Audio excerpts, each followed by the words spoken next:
ভিডিওতে আবার কতগুলো প্রিপোজিশন, ফিক্সড প্রিপোজিশন অনেক ব্যবহার তোমাদের দেখাবো, সেই সঙ্গে ট্রান্সলেশন করাটাও শেখাবার চেষ্টা করব। ধরো যদি বলি অ্যাটেম্প্ট অন,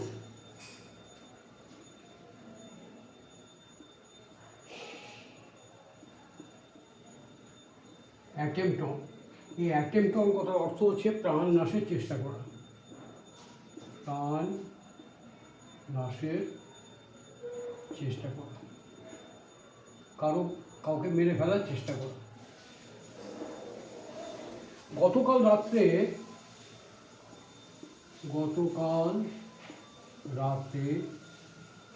কেউ একজন তাকে, আমরা চলতি কথাই যেরকমভাবে বলি, গতকাল রাতে কেউ একজন তাকে মেরে ফেলতে চেয়েছিল,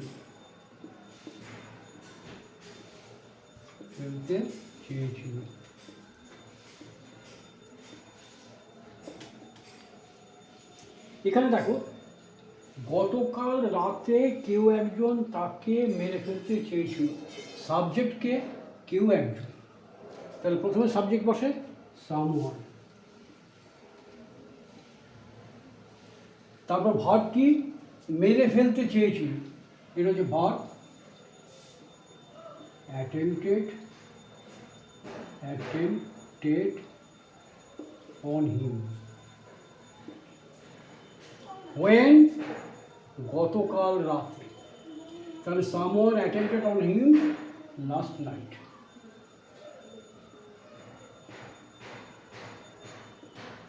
ঠিক আছে, এইবার দেখো এই যে বললাম someone attempted on him last night, এই লাস্ট নাইটটাকে আমরা আগে দিতে পারি, তাহলে সেক্ষেত্রে কী হবে, লাস্ট নাইট, এখানে একটা কমা দিতে হবে, তারপর লিখতে হবে someone attempted on him।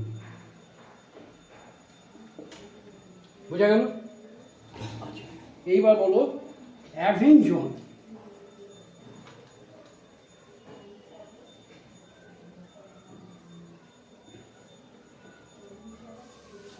Avenge on মানে কি, তার দুটো আছে, একটা হচ্ছে অ্যাভেঞ্জ অন,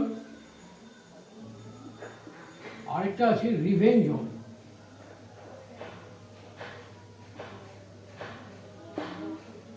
অ্যাভেঞ্জ অন মানে কারোর প্রতি কোনো অন্যায় করা হয়েছে, সেই অন্যায়ের প্রতিশোধ যদি তুমি নিতে চাও সেক্ষেত্রে হয় অ্যাভেঞ্জ অন, আর তোমার প্রতি কোনো অবিচার অন্যায় করা হয়েছে তার যদি প্রতিশোধ নিতে চাও তাহলে সেক্ষেত্রে হয় রিভেঞ্জ অন।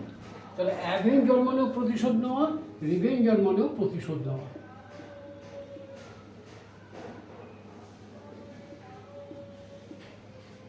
আর এটাও প্রতিশোধ নেওয়া।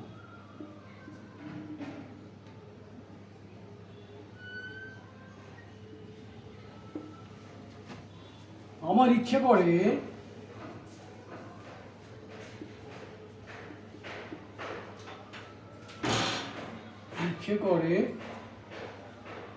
সফল টেট প্রার্থীদের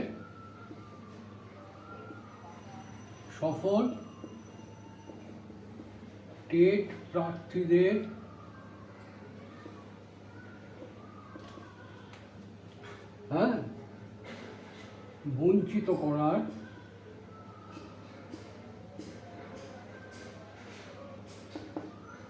প্রতিশোধ যদি নিতে পারতাম,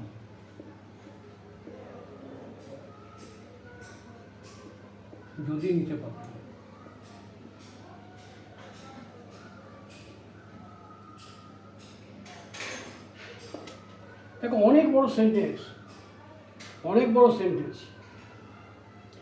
আমার ইচ্ছে করে সফল টেট প্রার্থীদের উপর যে করাপশন করে দেওয়া, চাকরি থেকে বঞ্চিত করা হয়েছে, যে অপরাধটা করা হয়েছে তার যদি প্রতিশোধ নিতে পারতাম, এটা আমার মনের ইচ্ছা। তাহলে দেখো নিতে পারতাম একটা, আর আমার ইচ্ছে করে। এইবার দেখো আমার ইচ্ছে করে কি করবো আমি, আই উইশ, যদি নিতে পারতাম, ইচ্ছে করে যদিটা আমার বলিনি, এই যে যদি নিতে পারতাম, ইফ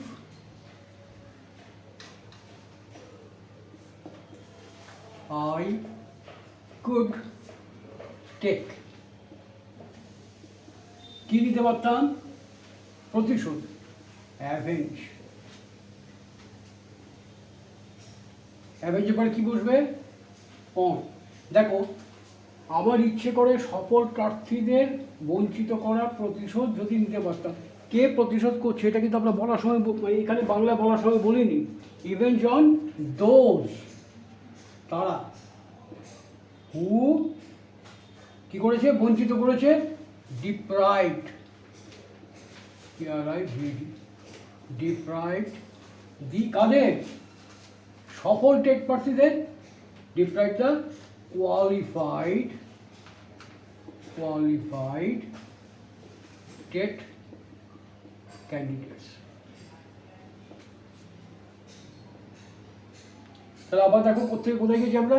প্রথমে জিজ্ঞাসা করলাম সাবজেক্টকে, সাবজেক্ট আমি, আমার ইচ্ছে করে, I wish if I could take avenge, আমি যদি প্রতিশোধ নিতে পারতাম। If I could take avenge, কাদের ওপরে?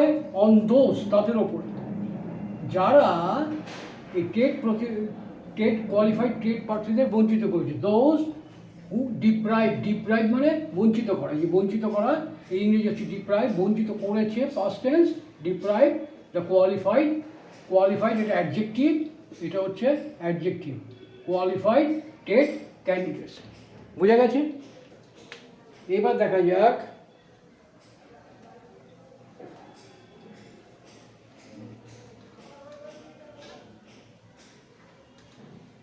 Bairstow on, BSTOW, Bairstow on.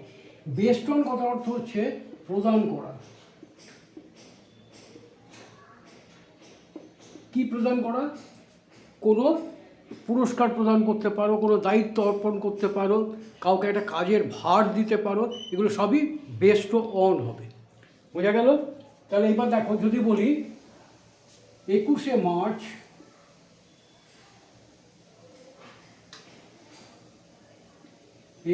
March 2022 রাষ্ট্রপতি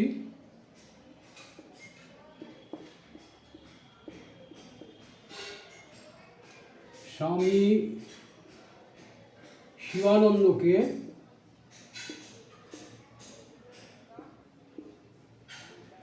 পদ্মশ্রী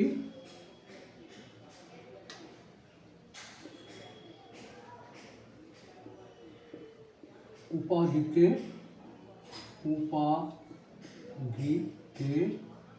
ভূষিত করেছেন।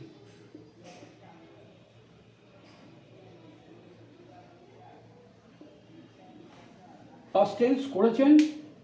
তাহলে 21শে মার্চ 2022 রাষ্ট্রপতি স্বামী শিবানন্দকে পদ্মশ্রী উপাধিতে ভূষিত করেছেন। এটা প্যাসিভেও করা যায় অথবা অ্যাক্টিভেও করা যায়। কাকে ভূষিত করা হয়েছে? স্বামী শিবানন্দকে। তাহলে আমি যদি প্যাসিভে করি, স্বামী শিবানন্দ ওয়াজ বেস্টোড অন, ঠিক আছে? বাই বেস্টোড অন কি? কোনটা? পদ্মশ্রী উপাধিতে। তাহলে এটাকে এরকমভাবে বলতে পারি, পদ্মশ্রী উপাধি স্বামী শিবানন্দকে দেওয়া হয়েছিল, সেখানে সাবজেক্ট হবে পদ্মশ্রী। তাহলে আমরা কি লিখব? এখানে কি লিখব? পদ্মশ্রী অ্যাওয়ার্ড, উপাধি অ্যাওয়ার্ড। প্যাসিভে হলে কি? বি ভার্ব আসে, তারপর ভার্বের থার্ড ফর্ম আসে। তাহলে বি ভার্ব কোনটা আসবে? পদ্মশ্রী অ্যাওয়ার্ড, এখানে হবে ওয়াজ, দেওয়া হয়েছিল, ওয়াজ বেস্টোড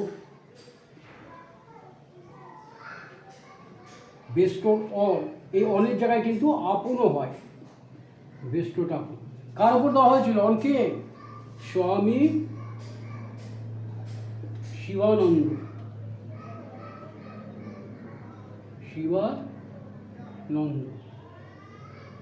কে দিয়েছিল? By the president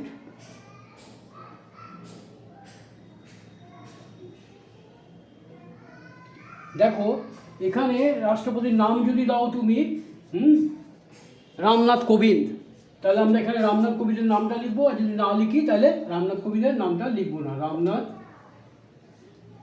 Kovind, Ramnath Kovind. তাহলে Padmashri award was bestowed on বা bestowed upon Swami Sivananda by the president Ramnath Kovind. আমি পুরোটা লিখলাম না, রামনাথ কোবিন্দ, ঠিক আছে, এইটুকুই লিখলাম, পুরোটা লিখলাম না। প্রেসিডেন্ট রামনাথ কোবিন্দ কবে? অন, ডেটের আগে সবসময় অন বসে, এটা আমাদের খেয়াল রাখতে হবে। তাহলে এখানে দুটো অন পেয়েছি, একটা হচ্ছে বেস্টড অন, বেস্টডের পর প্রিপোজিশন বসে, যার উপরে দেওয়া হলো স্বামী শিবানন্দকে দেওয়া হয়েছিল, সেই জন্য তার জন্য এখানে একটা অন বসেছে। আর তোমার যে তারিখে দেওয়া হয়েছে ডেটের আগে অন বসেছে, এখানে হবে অন 21 মার্চ 2022। বোঝা গেল? আচ্ছা, এই প্রসঙ্গে একটা কথা তোমাদের বলে রাখি, যেমন দেখো আমরা বলি কি ইন দি ইভিনিং বলি, ইভিনিং এর কি বসে, ঠিক আছে। এইবার ধরো ইভিনিং যদি কোনো ডেটের কথা বলি, যদি বলি তোমার ধরো যদি বলি 1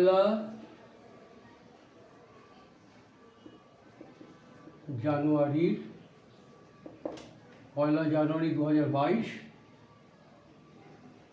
2022 বিকেলে, ঠিক আছে। দেখো এখানে ইভিনিং আগে ইন বসে, মর্নিং আগে ইন বসে, কিন্তু যখনই আমরা এই ডেটটা দিলাম, ডেট দিলে কিন্তু এখানে আর ইন হবে না, তখন আর এখানে ইন হবে না। তাহলে অন দ্য ইভিনিং অফ 1 জানুয়ারি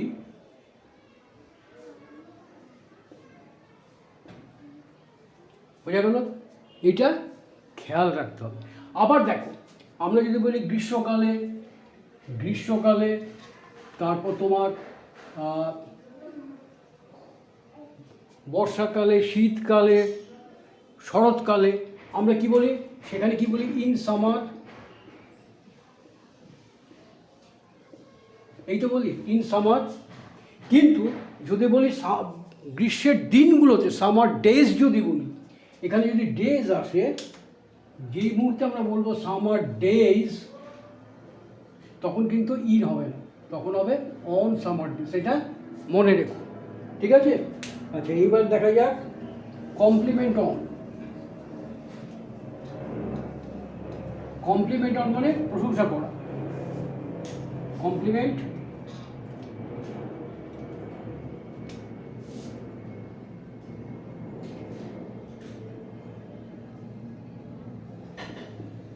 লিখতে গেলে আজকাল আমার খুব বানান ভুল হয়ে যাচ্ছে অনভ্যাসের জন্য, কখন যে ভুল লিখে ফেলবো কে জানে। কমপ্লিমেন্ট, প্রশংসা করা।